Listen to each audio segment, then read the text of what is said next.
সুপ্রিয় নবম ও দশম শ্রেণীর শিক্ষার্থীবৃন্দ, কেমন আছো তোমরা?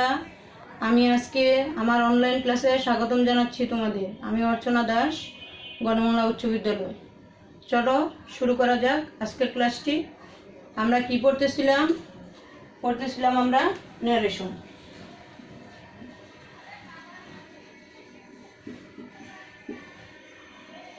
আজকে আমাদের ক্লাস হচ্ছে ইংলিশ সেকেন্ড পেপার, আর টপিক হচ্ছে ন্যারেশন। ন্যারেশনের উপরে তোমাদেরকে আমি গত ক্লাসগুলিতে 3টা পার্ট করিয়েছি। আজকে আমরা চতুর্থ পার্টে যাব। এর আগে তোমাদের অ্যাসার্টিভের যে নিয়মগুলি আমি করিয়েছিলাম, এর মধ্যে অ্যাসার্টিভ একসাথে অনেকগুলি নিয়ম ছিল, সেইগুলি দেখাইতে 2টা ছিল। আজকে আমি সেটা দেখাই দিব।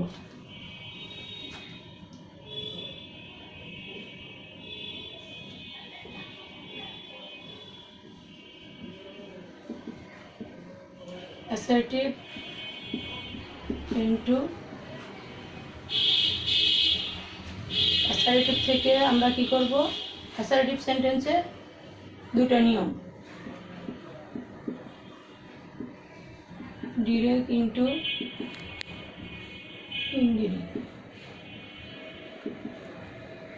ইনডিরেক্ট নারেশন করব। এর মধ্যে দেখো, আমি এই রুলসটা তোমাদের ওই দিন সময়ের জন্য দেখাতে পারি না, দীর্ঘ সময় চলে গেছিলো, তারপর প্রচণ্ড গরম ছিল, রাখি তো। এখানে দেখো একটা নিয়ম আমি তোমাদের লিখে দিব, সেটা আগে লিখছি। একটা সেন্টেন্স দেখো,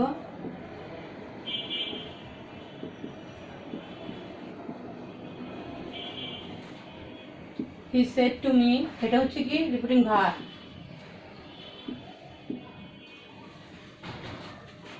I must do this work.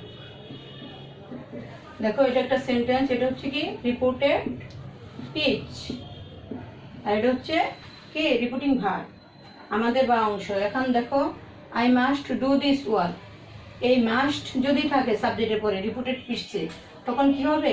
এই মাস্ট পরিবর্তন হবে কিসে? হ্যাড টুতে।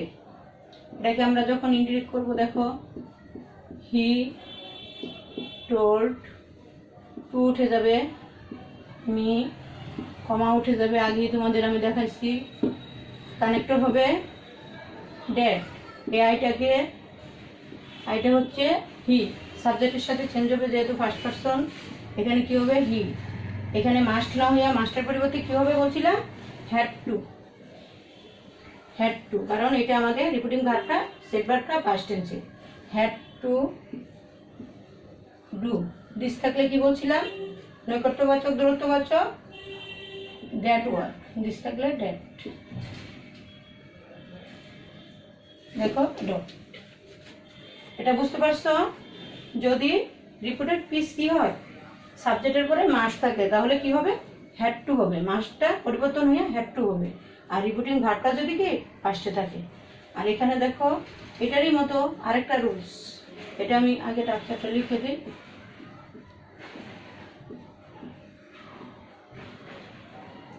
এই টাকচারটা হবে, দেখো সংক্ষেপে লিখছি, রিপিটেড স্পিচে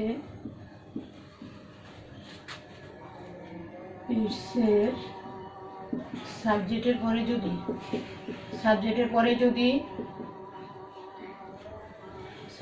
পরে যদি কি হয়, মাস্ট থাকে, তাহলে কি হবে?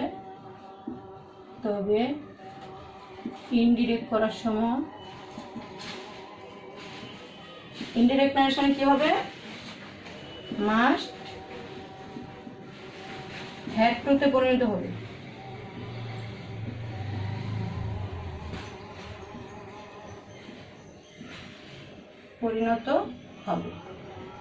এটা দেখো, আবার এটারই আরেকটা রুলস আছে, 2 নম্বর।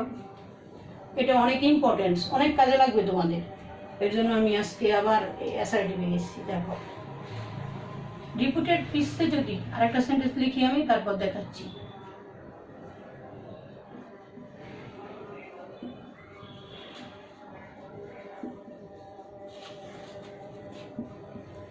Karim said to me,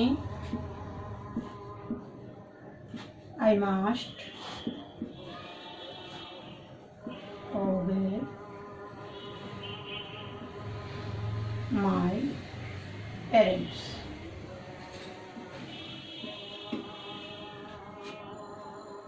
দেখো করিম said to me I must obey my parents. এখানে দেখো এখানে কিন্তু এটা কি রিপোর্টেড পিচ। এই রিপোর্টেড পিচে কিন্তু কি এই রিপোর্টেড পিচেও কিন্তু সাবজেক্টের পরে কি আছে এই মাস্ট আছে। এই মাস্ট কিন্তু কি চেঞ্জ হবে না কেন? এটার আবার আরেকটা নিয়ম, সেটা আমি করে দেখাচ্ছি তোমাদের। দেখো ইনডিরেক্ট হবে করিম টোল্ড, টু উঠে যাবে, মি কমা উঠে যাবে, কমা উঠে যাবে, কানেক্টর হবে কি ড্যাড, এ আই হচ্ছে কি করিম। এখন আমরা প্রোনাউন ইউজ করব হি। এই মাস্ট কিন্তু চেঞ্জ হবে না কেন? এটার রুলস আমি এখনই লিখে দিচ্ছি। এটা হচ্ছে চিরন্তন সত্য, মানে মা বাবা কি আমাদের কি প্রত্যেকের কি কি শ্রদ্ধা করা উচিত না, এর জন্য চিরন্তন সত্য বাক্য এটা। হি মাস্ট, এটা কিন্তু হ্যাড টুতে পরিণত হবে না, আর বাকিগুলি সব হ্যাড টুতে পরিণত হবে। যেটা বাধ্যবাধকতামূলক সেটা হবে না। অবে, হি মাস্ট অবে, এমআইটাকে করিম বলছে না, আমার পিতা মাতা, প্যারেন্টস মানে তো তোমরা জানো। অবে তাহলে কি হবে হিজ প্যারেন্টস। আমরা সবাই পিতা মাতাকে সম্মান করি না। দেখো Karim told me dad he must obey his parents. এটাতে কি হয়েছিল? মাস্টার হ্যাডে পরিণত হয়েছিল। নর্মালি কোনো কাজ বুঝাইলে তখন মাস্ট হ্যাড টুতে পরিণত হবে। আর যদি চিরন্তন সত্য মানে বাধ্যবাধকতা বোঝায়, চিরন্তন সত্য বোঝায়, সেখানে কি এটা হচ্ছে বাধ্যবাধকতা। হ্যাড টু, হ্যাজ টু, করতেই হবে, যেতেই হবে, এরকম ক্ষেত্রে হ্যাভ টু, হ্যাজ টু, এটার পাঁচটা হ্যাড টু। আর এটা কি যেটা চিরন্তন সত্য সেটাতে মাস্টই থাকে। এটার স্ট্রাকচারটা দেখো,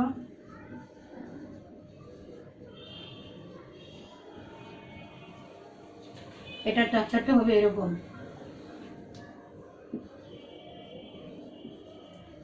রিপোর্টেড পিরছে, রিপোর্টেড পিরছে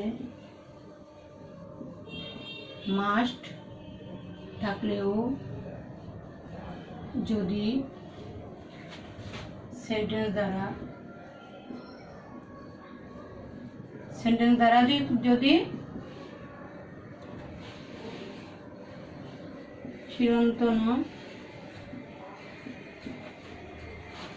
চিরন্তন সত্য বোঝায়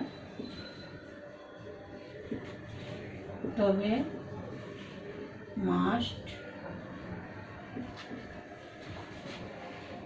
চেঞ্জ হবে না।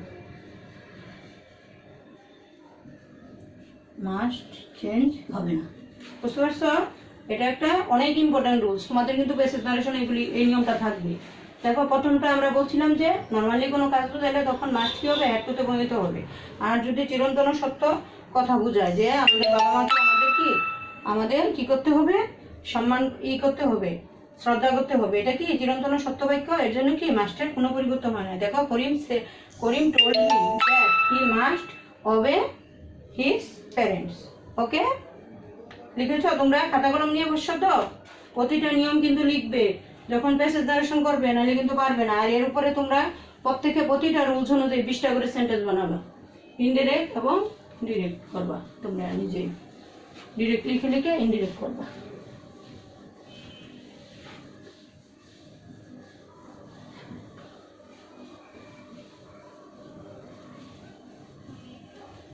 এখন আমরা আরেকটি ছোট্ট রুলস অ্যাসার্টিভের উপরে লিখে দিব আমি। সেটা লিখে আমরা ইন্টারোগেটিভের আজকে একটা নিয়ম করব। দেখো আরেকটি স্ট্রাকচার দেখো, অ্যাসার্টিভ ইনটু ইন্টারোগেটিভে ছোট একটা স্ট্রাকচার, সেটা আমি তোমাদের দেখাচ্ছি। যেমন রহিম সেই I would go there. এটা একটা সেন্টেন্স। এটা দেখো যখন আমরা ডিরেক্ট থেকে ইনডিরেক্ট করব, ইনডিরেক্টের সময় এই উডের কি কোনো চেঞ্জ হবে না। দেখো রহিম সেইড, কমা উঠে যাবে, কমা উঠে যাবে, কানেক্টর হবে কি ড্যাড, তারপর এই আইটাকে রহিম, তাহলে হি হবে, হি উড, উডই থাকবে, উড গো দেয়ার। ঠিক আছে, ড্যাড থাকলে দেয়ার, কিন্তু ড্যাড থাকলে দেয়ারই হবে। এটার স্ট্রাকচারটা হচ্ছে এরকম। এটার স্ট্রাকচারটা দেখো, আমি লিখতেছি রিপোর্টেড পিসে যদি পিসের সাবজেক্টের পরে যদি সাবজেক্টের পরে যদি যদি would, should, use to, ought to ইত্যাদি থাকে, তবে এগুলো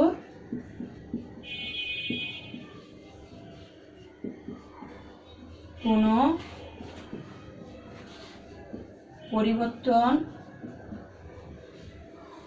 পরিবর্তন হয় না। কখন? ইন্ডিকেটের সময় হয় না, মানে এটা সাবজেক্টের পরে যে সাহায্যকারী ওয়ার্ড থাকবে, অক্সিলারি ওয়ার্ড থাকবে, সেটা বসে যাবে, আর কোনো চেঞ্জ হবে না, শুধু ড্যাট কানেক্টর আর কমা উঠে যাবে। বুঝতে পারছো? যেমন এই যে Rahim said that he would go there. ঠিক আছে, আরেকটা অ্যাসার্টিভ সেন্টেন্সে আমি তোমাদের যে ওই দিন তাড়াহুড়া করে অনেকগুলি নিয়ম দেখাইছিলাম গত ক্লাসে, সেটা আমি তাড়াতাড়ি তোমাদের ছেড়ে দিয়েছিলাম ক্লাসটা। সেটা একটা জায়গায় দেখবা যে অভ্যাসগত, যেমন এরকম একটা সেন্টেন্স লিখছিলাম, আমি করে দেখাচ্ছি তোমাদের, তোমরা লক্ষ্য করছো কিনা জানি না, কেউ কমেন্ট করো নাই। দেখো, মাদার সেড টু মি, এরকম একটা সেন্টেন্স লিখছিলাম, mother said to me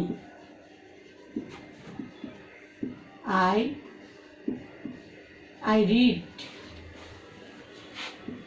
the Quran every day। এরকম একটা সেন্টেন্স তোমরা পাইছিলা ওই ক্লাসে। ওইখানে আমি স্লিপ অফ হ্যান্ড হয়েছিল, এখানে কোথায় আমি দেখা দিচ্ছি, মাদার, একসাথে অনেকগুলো নিয়ম অ্যাপ্লাই করছিলাম তো। দেখো, টোল্ড, টু উঠে যাবে, মি, এ কমা উঠে যাবে, এ কমা উঠে যাবে, ড্যাট হবে কনজাংশন, এ আইটা হচ্ছে কি মাদার, তাহলে শি, এখানে আমরা প্রনাউন ইউজ করব। যখন আমরা শি ইউজ করলাম, আমরা জানি কি এখানে এটা কি অভ্যাসগত সত্য, এর জন্য এটা কি হবে, টেন্সের কোনো পরিবর্তন হবে না, এটা রিডই থাকবে। অতএব এটা কি হবে, যেহেতু মাদার কি, শি কি থার্ড পারসন সিঙ্গুলার না, এখানে কিন্তু আমি স্লিপ অফ হ্যান্ড করছি, অ্যাস কিন্তু দেইনি। তোমরা লক্ষ্য করছো? কেউ কিন্তু বলো না। Reads the Quran every day, কারণ কি এটা চিরন্তন সত্য বাক্য, মানে অভ্যাসগত সত্য, যে মা প্রত্যহ কোরআন শরীফ পড়েন। এটা কি যখন টেন্সের পরিবর্তন হয় না, তখন শি এর পরে রিডের সাথে অ্যাস হয়েছে, যদি এটা পাস্ট হয়ে যেত তাহলে অ্যাস হইতো না, তখন রিড হইতো উচ্চারণ। ঠিক আছে, তোমরা অ্যাসার্টিভের নিয়মগুলো প্র্যাকটিস করো ভালো করে। যতগুলো নিয়ম দেখাচ্ছি আমি, আর পেসেজ নারেশনের নিয়ম পড়লে টুকটাক আমি তারপর দেখাবো। আজকে আমরা ইন্টারোগেটিভে কিছু করি।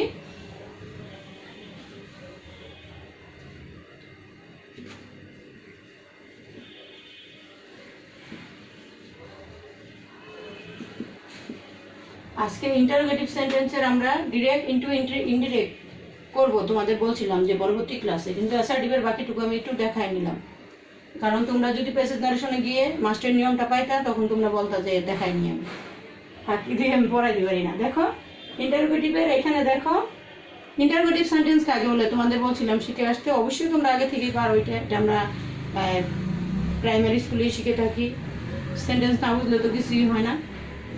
এখানে দেখো যে সেন্টেন্স দ্বারা কি কোনো প্রশ্ন জিজ্ঞাসা করা হয়, ইন্টারোগেটিভ সেন্টেন্সের ন্যারেশন চেঞ্জ করতে হলে কি দুইটা রুলস অ্যাপ্লাই করতে হয়। দুইটা রুলসের মধ্যে একটা হচ্ছে ইয়েস নো, আর একটা হচ্ছে ডব্লিউএস কোশ্চেন। আজকে আমি তোমাদেরকে একটা ইয়েস নো নিয়ম শেখাবো। যেমন একটা সেন্টেন্স লিখি,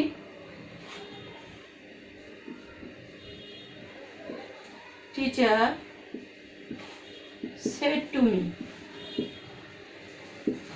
এখানে একটা সেন্টেন্স লিখলাম, দেখো লিখতেছি, এটা হচ্ছে কি রিপিটিং ভার্ব, ওটার মতোই একই রকম, নিয়ম শুধু আলাদা। তারপর দেখো do you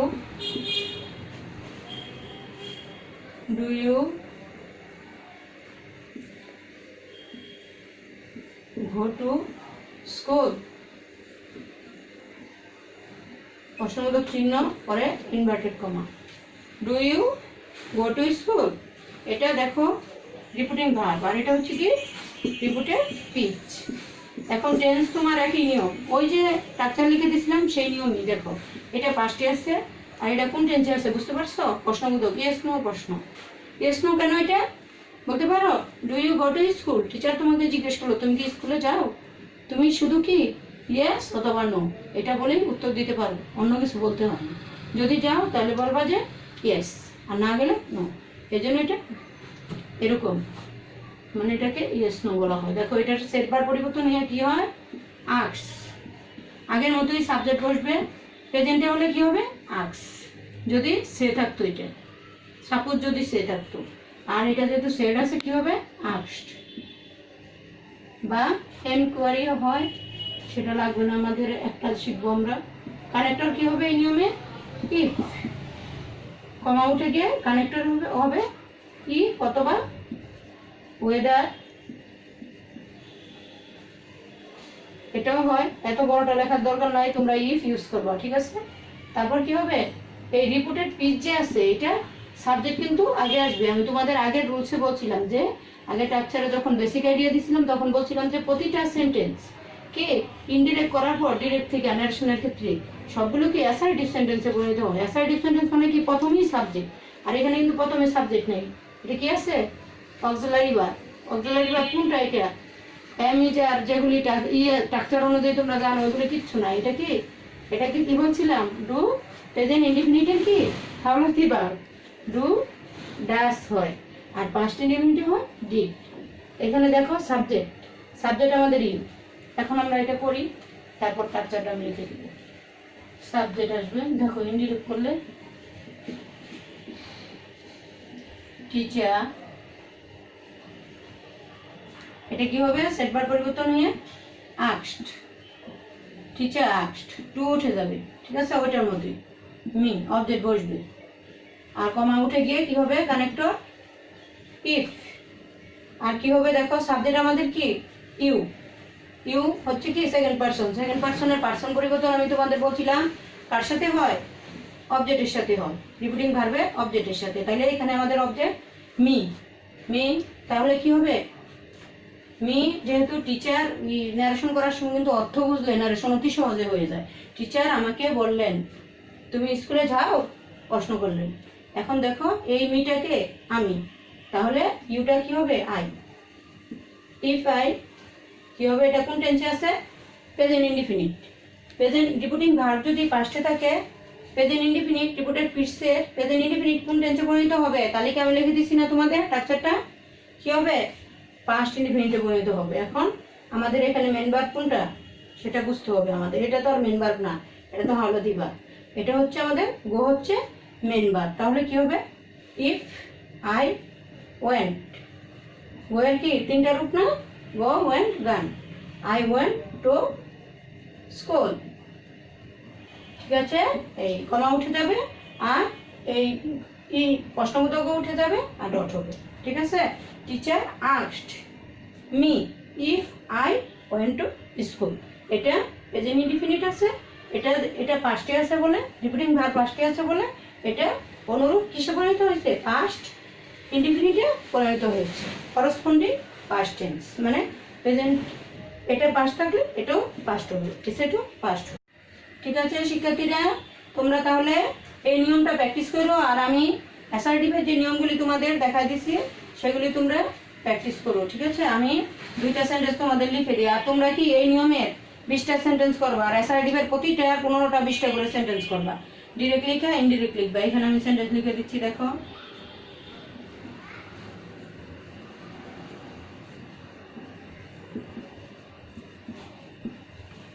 Mother said to me,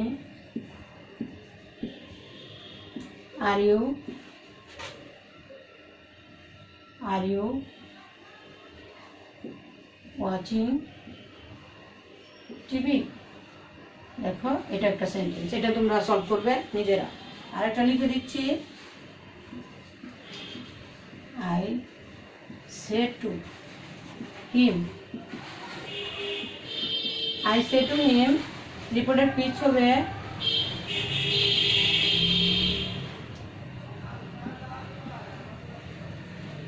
why are you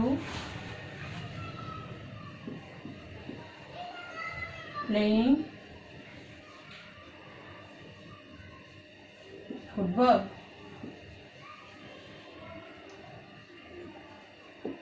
এটা একটা সেন্টেন্স। দেখো এই ইয়েস নোর মধ্যে দেখো দুইটা সেন্টেন্স আমি তোমাদের লিখে দিয়েছি, mother said to me, are you watching TV, আর দেখো I say to him why are you playing football. এইরকম তোমরা সেন্টেন্স লিখবে, ডিরেক্ট লিখবে, ইনডিরেক্ট করবে। এই নিয়মের 20টা করবা। আর অ্যাসার্টিভের যে নিয়মগুলি দেখাইছি সেগুলি থেকে 15টা 20টা করে সেন্টেন্স তোমরা করবা। আগামী দিন আমরা ডব্লিউএস কোশ্চেন এবং সাথে ইম্পারেটিভ জড়িয়ে আরও নিয়ম দেখাবো। একসাথে অনেক নিয়ম দেখালে তোমরা হয়তোবা ভালো মনোযোগী হবা না, ঠিক আছে? আজকে যা যা দেখালাম বুঝতে পারছো তো? অ্যাসার্টিভের এক্সট্রা নিয়মের মধ্যে 3টা দেখেছি নিয়ম ছিল, আর এটা ইন্টারোগেটিভের কি প্রথম রোলসটা তোমাদের আজকে দেখালাম, ইয়েস নোটটা। ঠিক আছে শিক্ষার্থীরা, ভালো থেকো, বাড়িতে থেকো। এই বলে আজকে আমি আমার অনলাইন ক্লাস শেষ করছি। Good bye.